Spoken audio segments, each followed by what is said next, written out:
issues was the situation around Ukraine. We see the strive of the administration and President Trump personally to help facilitate the resolution of the Ukrainian conflict, and his strive to get to the crux of the matter, to understand this history, is precious.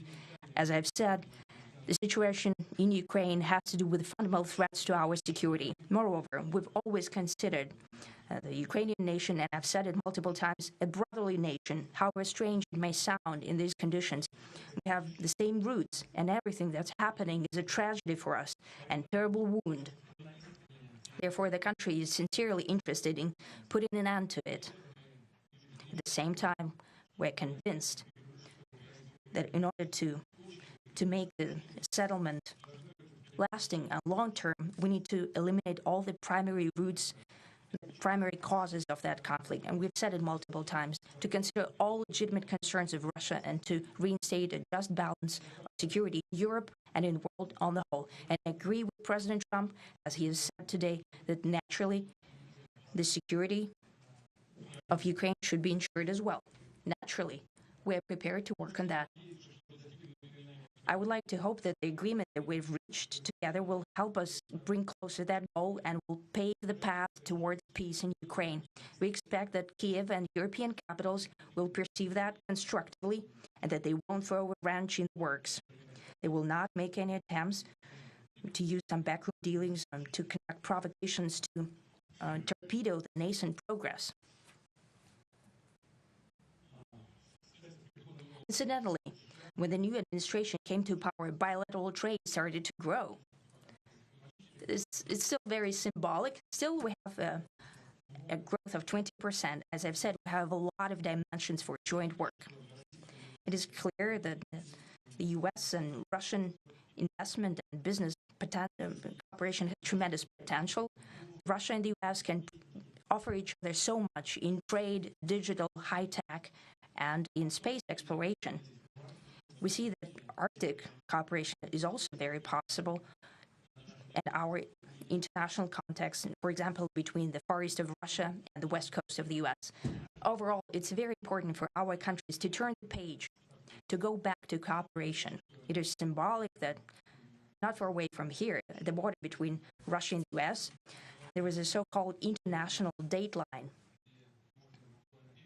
I think you can step over, literally, from yesterday into tomorrow. And I hope that we'll succeed in that, in political sphere. I would like to thank President Trump for our joint work, for the well-wishing and trustworthy tone of our conversation. It's important that both sides are result-oriented, and we see that the President of the U.S. has a very clear idea of what he would like to achieve. He sincerely cares about prosperity of his nation. Still, he understands that Russia has its own national interests. I expect that today's agreements will be the starting point, not only for the solution of the Ukrainian issue, but also will help us bring back business-like and pragmatic relations between Russia and the U.S. And in the end, I would like to add one more thing.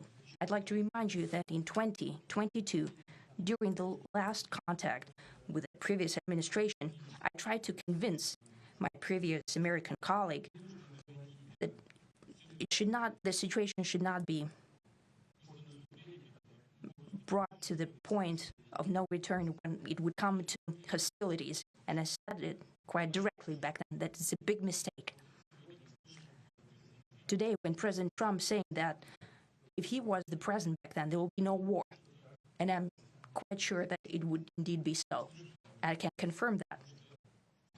I think that overall, me and President Trump have built a very good, business-like, and trustworthy contact.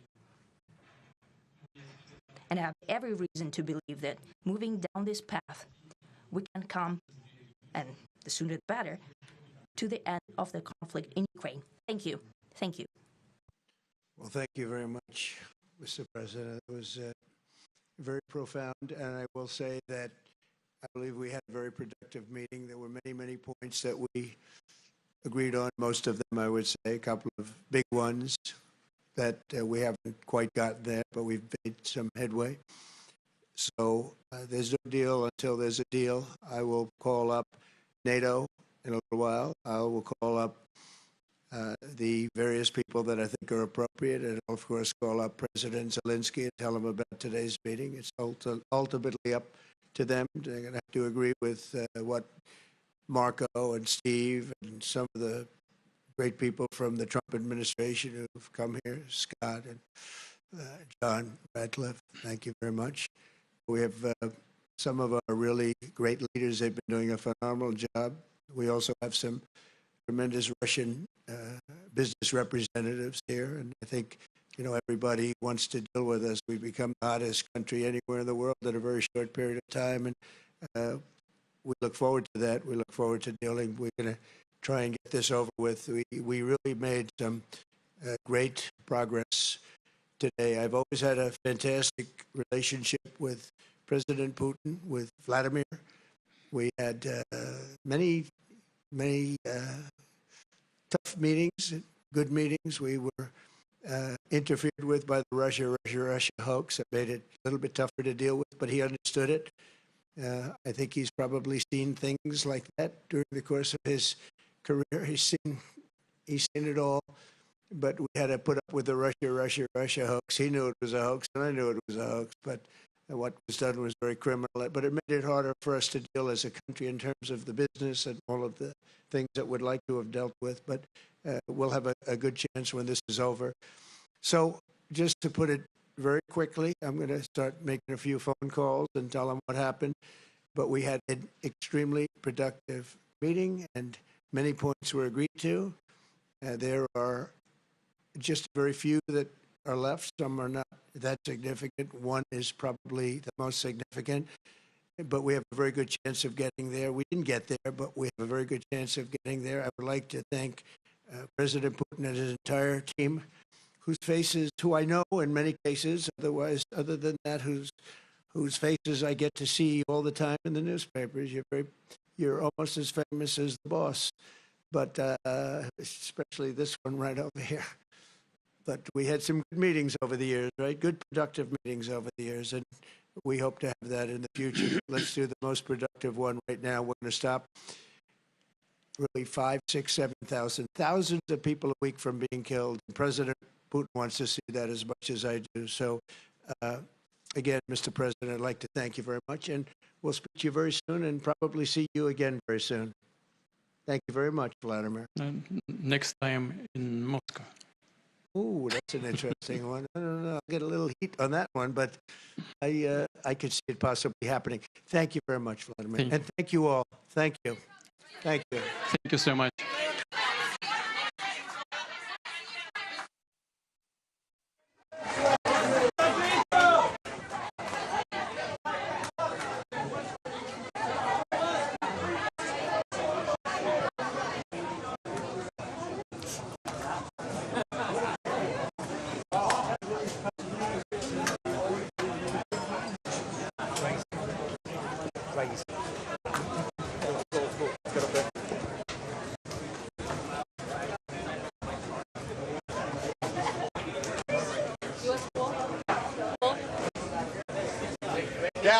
Down, please, sir, down, please, thank you. They are moving the pool right now. They're rushing the pool out. All the proper ways to be out because I can see them all moving.